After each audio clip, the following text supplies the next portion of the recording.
Hey, this is Steve from B&M. Today I'm going to show you how to properly install that new B&M Torque Converter. Today we're going to be working on is a turbo 350 transmission.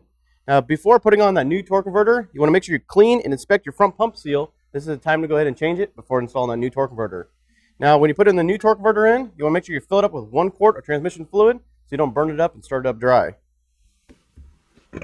Now as you push this on, you're going to turn it clockwise and you're going to hear it drop down 2 times.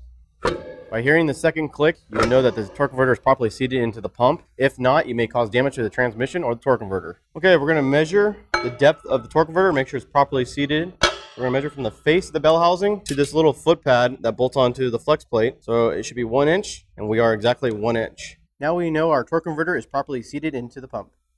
I hope you enjoyed the little how-to video to properly install your new B&M torque converter, and thanks for watching. Be sure to subscribe to our B&M YouTube channel, and don't forget to follow us on Facebook, Instagram, and Twitter.